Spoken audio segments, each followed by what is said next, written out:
ಸಿಂಹರಾಶಿ ತುಂಬ ತಾಳ್ಮೆಯಿಂದ ಎಲ್ಲ ಕೆಲಸಗಳನ್ನು ಮಾಡಿ ಮುಗಿಸ್ಬೇಕಾಗತ್ತೆ. ಯಾಕೆ ಅಂತಂದರೆ ಸಿಂಹರಾಶಿಗೆ ಅಧಿಪತಿ ರವಿ, ಕೋಪಕ್ಕೆ ಹೆಸರಾದಂತಹ ರಾಶಿ ಅದು. ಆದರೆ ಆ ತಾಳ್ಮೆಯನ್ನು ಕಳ್ಕೊಳ್ತಕ್ಕಂಥದ್ದು ಬೇಡ ಅಂತ ಹೊಸ ವ್ಯಕ್ತಿಗಳ ಪರಿಚಯವಾಗುತ್ತೆ. ಅದು ನಿಮ್ಮ ಭವಿಷ್ಯದ ಕೆಲವು ಕೆಲಸಗಳಿಗೆ ಅನುಕೂಲವಾಗ್ತಕ್ಕಂತಹ ಸೂಚನೆ ಅಂತ ಅರ್ಥ. ಕೆಲಸ ಕಾರ್ಯಗಳಲ್ಲಿ ನಿಧಾನಗತಿ, ನಿಮ್ಮ ಆತುರಕ್ಕೆ ಯಾವುದೇ ಕೆಲಸಗಳು ಆಗಿ ಹೋಗ್ಬಿಡುತ್ತೆ ಅನ್ನುವಂಥದ್ದು ಭ್ರಮೆಯಾಗತ್ತೆ. ಬುದ್ಧಿವಂತಿಕೆಯಿಂದ ಕೆಲಸವನ್ನು ಮಾಡಿ ಅನುಕೂಲ ಇದೆ. ನಿಮಗೆ ಬುದ್ಧಿವಂತಿಕೆ ಇದೆ, ಆದರೆ ಕೆಲವು ಸಂದರ್ಭದಲ್ಲಿ ಏನಾಗುತ್ತೆ ಅಂತಂದರೆ ಅತಿಯಾದಂತಹ ಬುದ್ಧಿವಂತಿಕೆ ಕೆಲಸ ಮಾಡಲಿಕ್ಕೆ ಹೋಗಿ ಇರುವಂತಹ ಅನುಕೂಲವನ್ನು ಹಾಳು ಮಾಡಿಕೊಳ್ತೀರಿ ಅಂತಕ್ಕಂಥದ್ದು. ಯಶಸ್ಸಿನ ಬಾಗಿಲು ತೆರೆದಿದೆ, ಅದನ್ನು ಗಮನಿಸ್ಕೊಳ್ಬೇಕು. ಅಂದರೆ ಇದರ ಅರ್ಥ ಅದೃಷ್ಟ ಇದೆ ನಿಮಗೆ, ಯಾವ ಕೆಲಸವನ್ನು ಮಾಡಿದರೂ ಕೂಡ ಜಯಶೀಲರಾಗ್ತೀರಿ ಅಂತಕ್ಕಂತಹ ಭಾವನೆ.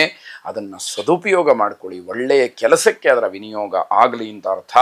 ಹಣಕಾಸಿನ ವಿಚಾರದಲ್ಲಿ ಪುಣ್ಯವಂತರು, ದುಡ್ಡು ಕಾಸು ಕೈಯಲ್ಲಿ ಹೇರಳವಾಗಿ ಇಲ್ಲದೆ ಇರಬಹುದು, ಆದರೆ ನಿಮಗೆ ಯಾವಾಗ ಬೇಕಾಗುತ್ತೋ ಆ ಸಂದರ್ಭಕ್ಕೆ ಹಣ ಒದಗತಕ್ಕಂತಹ ಯೋಗ ನಿಮಗೆ ಇದೆ ಅಂತ ಅರ್ಥ. ಈಶ್ವರನ ಆರಾಧನೆಯನ್ನು ಮಾಡಿ. ಶುಭವಾಗಿ. ಕನ್ಯಾ ರಾಶಿ ರಿಯಲ್ ಎಸ್ಟೇಟ್ ಉದ್ಯಮಿಗಳಿಗೆ, ಏಜೆಂಟ್ಸ್ಗಳಿಗೆ ಅನುಕೂಲವಾಗ್ತಕ್ಕಂತಹ ದಿವಸ ಇದು. ಲಾಭವನ್ನು ಪಡೀಲಿಕ್ಕೆ ಸೂಚ್ಯವಾಗಿ ಒಂದಷ್ಟು ವಿಚಾರಗಳು ಬರುವಂಥದ್ದು.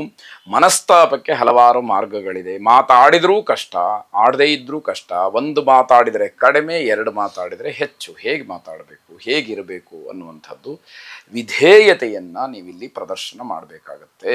ಆಗ ಮಾತ್ರ ನಿಮಗೆ ಗೌರವ ಸಿಕ್ಕುವಂಥದ್ದಾಗತ್ತೆ.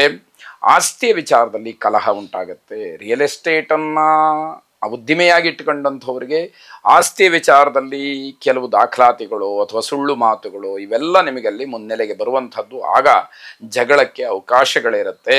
ಸಹೋದರ ವರ್ಗದ ಅಸಹಕಾರ, ಅಣ್ಣ ತಮ್ಮ ಅಕ್ಕ ತಂಗಿಯರು ಯಾರೂ ಕೂಡ ನಿಮ್ಮ ಕೆಲಸಕ್ಕೆ ಸಹಕಾರವನ್ನು ನೀಡೋದಿಲ್ಲ. ನಿನ್ನ ವ್ಯವಹಾರ ನಿನಗೆ ಅಂತ ಹೇಳಿ ನಿಮ್ಮನ್ನು ಕೈ ಬಿಡುವಂಥದ್ದಾಗಬಹುದು. ಮನೆಯಲ್ಲಿ ಆಕಸ್ಮಿಕವಾಗಿ ಅಗ್ನಿ ದುರಂತ ಸಂಭವಿಸ್ಬೋದು, ಅದನ್ನು ಗಮನಿಸ್ಕೊಳ್ಳಿ. ಸಾಂಸಾರಿಕವಾಗಿ ಅನ್ಯೋನ್ಯತೆ ಎನ್ನುವಂಥದ್ದು ಬಹಳ ಅಪರೂಪಕ್ಕೆ ಮತ್ತೆ ಮತ್ತೆ ಹೇಳಬೇಕಾದಂಥದ್ದು, ಅದರ ಅಗತ್ಯತೆ ಬರುತ್ತೆ. ಸಂಸಾರದಲ್ಲಿ ಹೊಂದಾಣಿಕೆ ಎನ್ನುವಂಥದ್ದು ಇಲ್ಲ. ಏನೋ ಅನಿವಾರ್ಯಕ್ಕೆ, ಯಾವುದೋ ಕಾರಣಕ್ಕೆ ಹೇಳಿದ್ದನ್ನು ಒಪ್ಪಿಕೊಳ್ಳುವಂತಹ ಪರಿಸ್ಥಿತಿಯಲ್ಲಿ ಇರ್ತೀರಿ. ಲಕ್ಷ್ಮೀನಾರಾಯಣ ಹೃದಯ ಸ್ತೋತ್ರವನ್ನು ಶ್ರವಣ ಮಾಡಿ. ಶುಭವಾಗಿ. ತುಲಾರಾಶಿ ಎಲ್ಲ ವಿಚಾರಗಳಲ್ಲೂ ನಿಮ್ಮ ಜವಾಬ್ದಾರಿಯುತವಾದಂತಹ ಹೇಳಿಕೆ ಏನಿದೆ ಅದು ಬಹಳ ಮುಖ್ಯವಾಗುತ್ತೆ. ಅದನ್ನು ಗಮನಿಸ್ಕೊಳ್ಬೇಕಾಗತ್ತೆ. ವ್ಯಾವಹಾರಿಕವಾಗಿ ಸಾಲದ ಚಿಂತೆಯನ್ನು ಮಾಡ್ತೀರಿ, ಯಶಸ್ಸು ಸಿಕ್ಕತ್ತೆ. ಸಾಲ ಮಾಡಬೇಕು ಅಂತ ಹೇಳಿ ಮನಸ್ಸು ಮಾಡ್ತೀರಿ, ಸಾಲಕ್ಕೆ ಮುಂದಾಗ್ತೀರಿ, ಅದು ನಿಮಗೆ ಸಿಕ್ಕತ್ತೆ. ಅದರ ವಿನಿಯೋಗ ಒಳ್ಳೆಯ ರೀತಿಯಲ್ಲಾಗುತ್ತೆ, ಅದು ನಿಮಗೆ ಯಶಸ್ಸನ್ನು ತರುವಂಥದ್ದಾಗತ್ತೆ. ವಾಹನ ಖರೀದಿಗೆ ಚಿಂತನೆಯನ್ನು ನಡೆಸ್ತೀರಿ. ವಾಹನವನ್ನು ಬದಲಾಯಿಸಬೇಕು ಅಂತಲೋ ಅಥವಾ ಹೊಸ ವಾಹನವನ್ನು ತರಬೇಕು ಅಂತಲೋ ಅದರ ಆಸೆ ಈಡೇರತಕ್ಕಂತಹ ಸಂದರ್ಭ. ಅಂದುಕೊಂಡಂತಹ ಕೆಲಸವನ್ನು ಪೂರೈಸುವಲ್ಲಿ ಜಯಶೀಲರಾಗ್ತೀರಿ. ಯಾವ ಕೆಲಸಕ್ಕೆ ಸಂಕಲ್ಪ ಮಾಡ್ತೀರೋ ಆ ಕೆಲಸವನ್ನು ಮಾಡಿ ಮುಗಿಸ್ತಕ್ಕಂತಹ ಮನಸ್ಥಿತಿಯಲ್ಲಿ, ಆ ಉಲ್ಲಾಸದಲ್ಲಿರ್ತೀರಿ. ಆ ಕೆಲಸ ಪರಿಪೂರ್ಣವಾಗ್ತಕ್ಕಂಥದ್ದು. ಮನೆಯವರ ಸಂಪೂರ್ಣ ಸಹಕಾರವೂ ಕೂಡ ನಿಮಗೆ ಸಿಕ್ಕುವಂಥದ್ದಾಗತ್ತೆ. ಶಿವಾರಾಧನೆಯನ್ನು ಮಾಡಿ. ಶಿವಂ ಶಾಂತಂ ಜಗನ್ನಾಥಂ ಲೋಕಾನುಗ್ರಹಕಾರಿಣಂ ಸರ್ವಮೇಕಂ ಪರಂ ವಂದೇ ಅಥವಾ ಶಿವಮೇಕಂ ಪರಂ ವಂದೇ ಶಿಕಾರಾಯ ನಮೋ ನಮಃ ಎಂಬ ಪ್ರಾರ್ಥನೆ ನಿಮ್ಮದಾಗಿರಲಿ. ಶುಭವಾದ.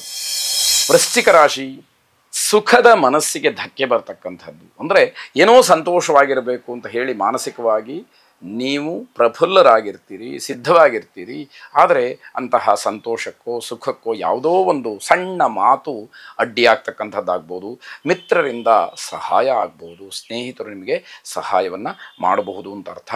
ಮೇಲಧಿಕಾರಿಗಳಿಂದ ಕಿರುಕುಳವಾಗುತ್ತೆ. ಮೇಲಧಿಕಾರಿಗಳು ನಿಮ್ಮನ್ನು ಪದೇ ಪದೇ ಹಿಂಸೆ ಮಾಡ್ತಾರೆ. ನೀವು ಮಾಡಿದಂತಹ ಕೆಲಸ ಸರಿಯಾಗಲಿಲ್ಲ ಅಂತಲೋ ಅಥವಾ ಸಮಯಕ್ಕೆ ಸರಿಯಾಗಿ ನೀವು ಹಾಜರಾತಿಯನ್ನು ಕೊಟ್ಟಿಲ್ಲ ಅಂತಲೋ ಇನ್ಯಾವುದೋ ಕಾರಣಕ್ಕೆ ನಿಮ್ಮನ್ನು ಕಿರುಕುಳ ಕೊಡುವಂಥದ್ದಾಗತ್ತೆ.